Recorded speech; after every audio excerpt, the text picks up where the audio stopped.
रासोपाभित्र उम्मेद्वारको विषयमा चरम असन्तुष्टि, विधिको रटान लगाउने पार्टीबाट विधानको धज्जी, छनौटको प्रारम्भिक निर्वाचनमाथि नै उठ्यो प्रश्न, प्राइमरी इलेक्सनका नाममा करोडौं रकम उठाइयो, कार्यकर्ताले नै लगाउन थाले आर्थिक अपारदर्शिताको आरोप। राष्ट्रिय स्वतन्त्र पार्टी रासोपाले प्रतिनिधि सभा निर्वाचनमा भाग लिन प्रारम्भिक निर्वाचनमा भाग लिनुपर्ने व्यवस्था गरेको थियो।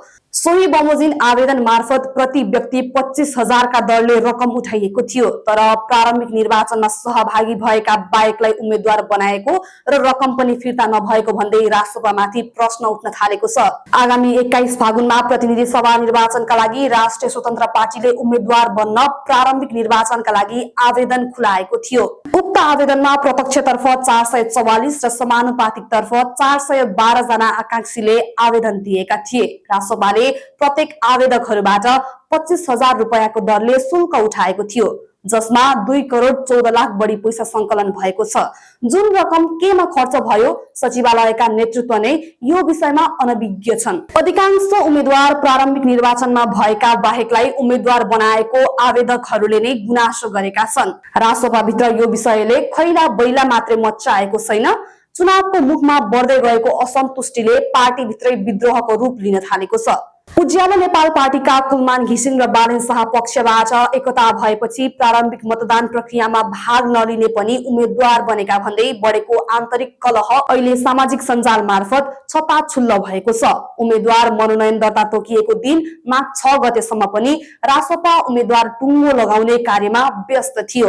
उक्त विषयलाई लिएर पार्टीको नेतृत्व, विधि र विधानलाई लिएर रासोपा सचिवालय टिम भित्रै आलोचना सुरु भएको हो। प्रारम्भिक निर्वाचन हुने विश्वासमा रकम बुझाएर आवेदन दिएका धेरै आकांक्षी उम्मेद्वारहरू छनौट प्रक्रियाबाटै बाहिरिनु परेको भन्दै कार्यकर्ता बिचकिए, जो कि उनीहरूले बुझाएको रकम समेत फिर्ता नगरिएको भन्दै असन्तुष्टि व्यक्त गर्दै पार्टी छोड्नेहरू बढ्दै गएका छन्। आफूलाई नयाँ र पारदर्शिताको उपमाको रूपले व्याख्या गर्दै आएको पार्टीभित्र यत्रो ठूलो रकम अपारदर्शी र मनोमानी भएको भन्दै कार्यकर्ताहरूले आर्थिक पारदर्शितामाथि नै प्रश्न उठाएका छन्। राष्ट्रिय स्वतन्त्र पार्टी रासोपाका नेता प्रणय शमशेर राणाले पार्टीले प्रारम्भिक निर्वाचनको नाममा आर्थिक अपारदर्शी र घुमाउरो भाषामा ठगी काम गरेको बताएका छन्। सामाजिक सञ्जाल मार्फत भिडियो शेयर गर्दै अन्य पक्षबाट उम्मेद्वार बनाएका हकमा विधि लागू हुन नसके पनि रासोपा पृष्ठभूमिका व्यक्तिमा विधि लागू गर्न सकिने भए पनि अवलम्बन नगरिएको राणाले बताए। राष्ट्रिय स्वतन्त्र पार्टीको विधान 2079 तेस्रो संशोधन 2081 को भाग 20 प्रारम्भिक निर्वाचन उम्मेद्वार छनौट र निर्वाचित जनप्रतिनिधि अन्तर्गत 65 को 7 नम्बर बुदामा भनिएको छ, प्रारम्भिक निर्वाचनमा सहभागी भएका उम्मेद्वार भन्दा फरक उम्मेद्वार बनाउन पर्ने भएमा प्रारम्भिक निर्वाचनमा निर्वाचित र सहभागी उम्मेद्वारहरूको सहमतिमा केन्द्रीय समिति वा केन्द्रीय समितिबाट अधिकार प्राप्त निकायले मात्र फेरबदल गर्न सक्नेछ।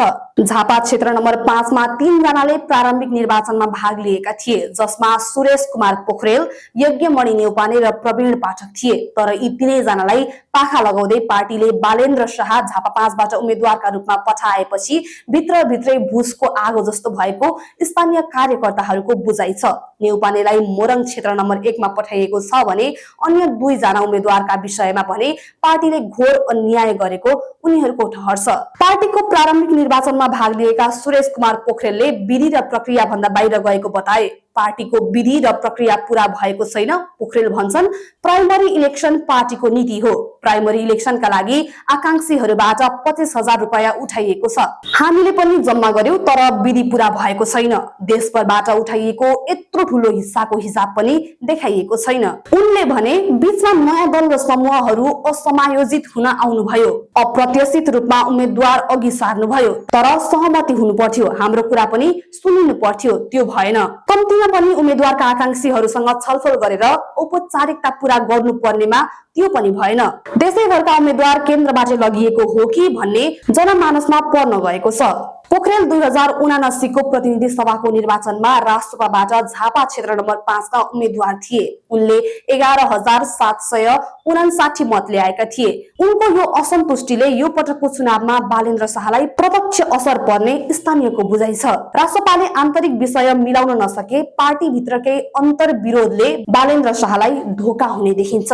प्राइमरी प्राइमरी इलेक्सन र रकमको विषयमा राष्ट्रिय स्वतन्त्र पार्टीले भने विधान अनुसार नै भएको दावी गरेको छ। पार्टीका निर्वाचन विभाग सचिव शंकर श्रेष्ठले प्राइमरी इलेक्सनमा उठाइएको रकम उम्मेद्वार दर्ता शुल्क बापत लिएको बताए। उनले भने प्राइमरी इलेक्सनमा भाग लिने उम्मेद्वारबाट दर्ता शुल्क बापत रकम लिएको हो, उक्त रकम फिर्ता हुँदैन। हामीले सुरुमा यस विषयमा प्रश्न भनेका छौं।